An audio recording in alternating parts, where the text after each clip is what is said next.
In this tutorial, I want us to look at user input and how you can accept user input into Python.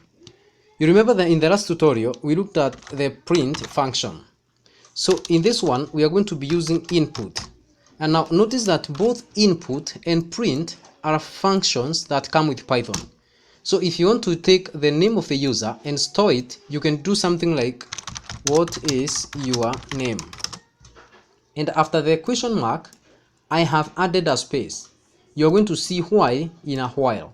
So what this function is going to do, input is going to return whatever the user will enter.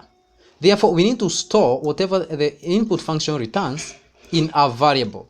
So we can say name equals, then you ask the question. So whatever will be returned here will be stored into this variable. If you want to see what is in that variable, what you're going to do is just print it. And maybe we can say something like hello and then the name. Let us run this function and see what we get. We see what is your name, and when you realize that there is a cursor that is separated from the question mark. That is because we added a space after the question mark, this space here.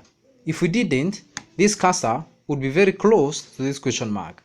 So my name is Geoffrey, and then the question, the program executes and prints the message, hello Geoffrey. Now this is an exercise I would like you to do.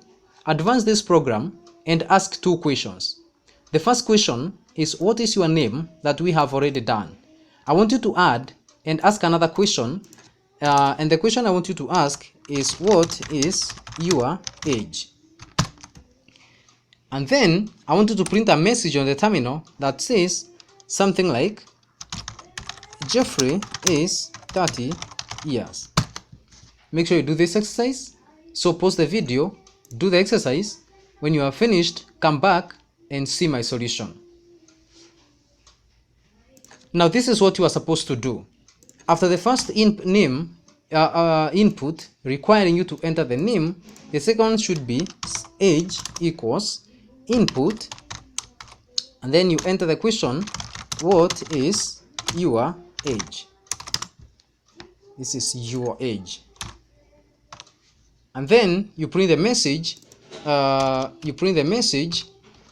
name, in this case we assume it's Geoffrey, and then is, and note the spaces that I have added here. After the is, are going to add space between our name and the is, and then we add another, we concatenate another variable, and then we add age, and then another string, years.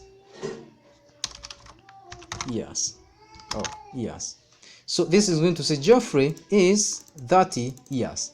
Let us run the program and see what we get. The program is asking us, what is your name? My name is Geoffrey. And then it asks again, what is your age? I enter 30. And the program says Geoffrey is 30 years.